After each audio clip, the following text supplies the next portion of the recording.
Assalamualaikum warahmatullahi wabarakatuh.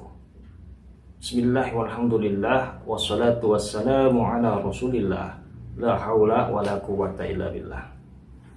Pada kesempatan kali ini, mari kita sama-sama mengkaji kitab Al-I'tiqad ala madhabis salaf ahli sunnah wa jamaah. Keyakinan berdasarkan madhab salaf ahlus sunnah wa jamaah, karya Imam Baihaqi rahimahullah ta'ala.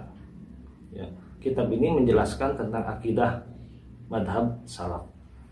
Nah, tujuannya untuk membantah ajaran yang dibawa oleh golongan salafi wahabi, di mana mereka mengatakan bahwasanya akidah mereka itu sesuai dengan madhab salaf, ya, di mana mereka meyakini zat Allah menetap, ya, pada satu arah, yaitu arah atas dari arsy. Mereka menjadikan ayat istawa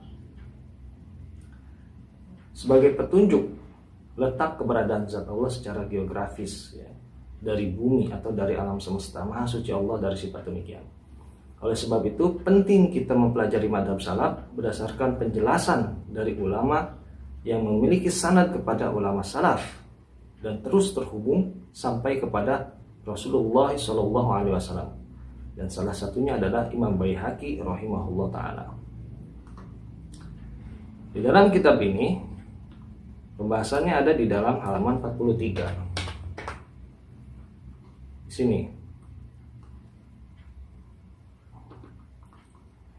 Nah, pada bagian ini sudah saya tulis ulang, ya, dan sudah saya beri harokat dan sudah saya terjemahkan supaya netizen mudah mempelajarinya. Nanti terjemahannya, nah, ini bisa di-download, ya.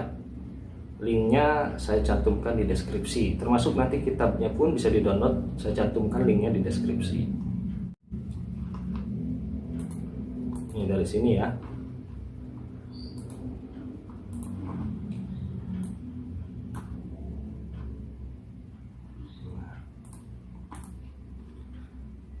Nah, pada bagian ini Imam Baihaqi meriwayatkan perkataan Imam Malik rahimahullah ta'ala, ya, dengan sanadnya, ya. Akhbarona Abu Bakrin Ahmad bin Muhammad bin Al-Haris Al-Faqih. Abu Bakar Ahmad bin Muhammad bin Al-Haris Al-Faqih mengabarkan kepada kami, dan seterusnya. Itu sanadnya, ya. Nanti bisa dibaca, ya. Kemudian riwayatnya di sini mulai dijabarkan, ya. Kunna inda Malik ibni Anas. Dulu kami pernah bersama-sama Imam Malik bin Anas. Faja'a rajulun faqala ya Abu Abdillah ar-Rahmanu 'alal arsy istawa. Kaifa istawa? Lalu datang seorang laki-laki dan bertanya, wahai Abu Abdillah, tentang firman Allah, Allah yang Maha Pengasih beristawa di atas arsy. Surat Thaha ayat 5. Bagaimana Allah beristawa? Qala, rawi mengatakan, fa'atraqa malikun ra'sahu hatta alahu ruhadha'u thumma qala al-istiwa'u ghairu majhulin wal kaifu ghairu ma'qulin wal imanu bihi wajibun wa su'alu anhu bid'atun wa ma araka illa mubtadi'an fa amara bihi ayyahuja. Yahya bin Yahya atau perawi berkata, maka Imam Malik menundukkan kepalanya hingga keringat membasahi dahinya. Wa akhbarana Abu Ali Ar-Zubari. Ya. Wa akhbarana Abu Ali Ar-Zabari. Ini salah, ya, seharusnya ini fathah. Ini seharusnya difathahkan, ya, typo. Akhbarona Abu Ali Ar-Zabari, ya. Abu Ali Ar-Zabari juga mengabarkan kepada kami, gitu. Dan seterusnya.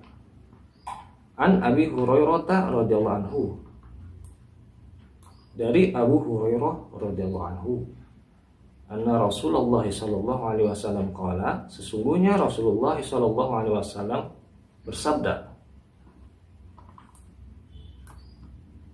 Yanzilullahu azza wa jalla kulla lailatin ila samai dunya hina yabqa thuluthul lailil akhiri fayaqulu man yad'uni fastajiba lahu man yas'aluni fa'atiyahu man yastaghfiruni fa'aghfiru lahu.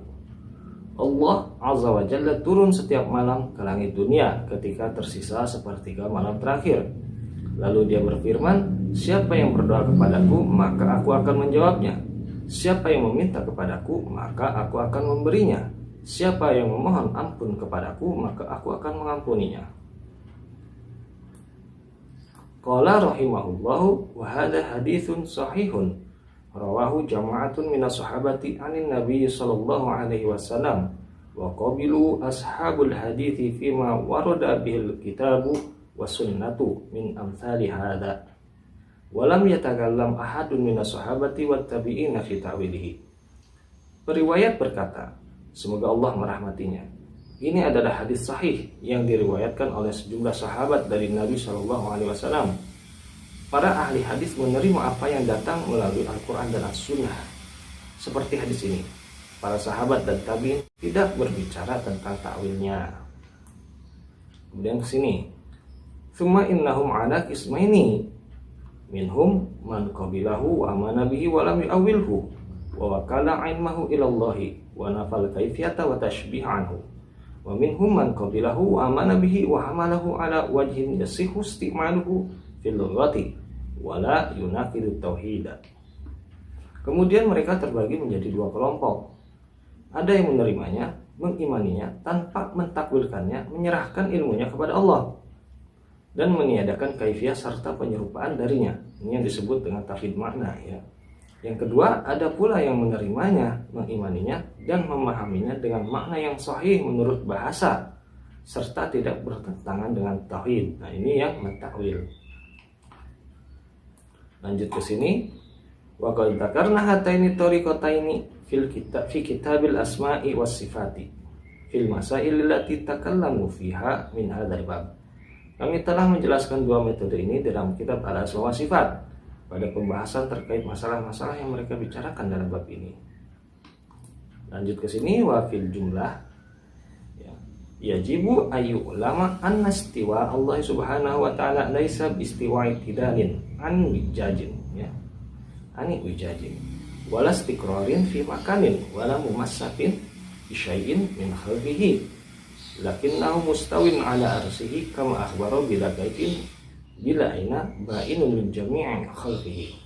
Secara umum harus diketahui bahwa istiwa Allah subhanahu wa ta'ala bukanlah istiwa tegak lurus dari keadaan bengkok dan bukan menetap di tempat tertentu atau bersentuhan dengan makhluknya. Namun dia adalah yang beristiwa di atas arsy-Nya sebagaimana yang dia kabarkan tanpa kaif dan tanpa pertanyaan di mana, yang terpisah dari semua ciptaannya. Nah, terpisah di sini maksudnya bukan terpisah dengan jarak, tapi terpisah dalam artian Allah tidak menyatu dengan makhluk dan makhluk bukan berada di dalam zat Allah. Ya. Dan di sini yang paling penting adalah keterangan bila aina tanpa pertanyaan di mana. Ini, ya. Itu artinya menjelaskan kepada kita bahwa ulama salaf ketika menetapkan sifat istawa ya, bukan sebagai pertanyaan di mana Allah. Ini yang terpenting ya, tidak seperti apa yang diyakini oleh golongan Wahabi. Wa anna ityanahu laisa bi ityanin min makanin ila makanin wa anna majahu laisa bi harakatin wa anna nuzulahu laisa bi naklatin wa anna nafsahu laisa bi jismin wa anna wajhahu laisa bi suratin wa anna yadahu laisat bi jarihatin wa anna ainahu laisat bi hadaqatin.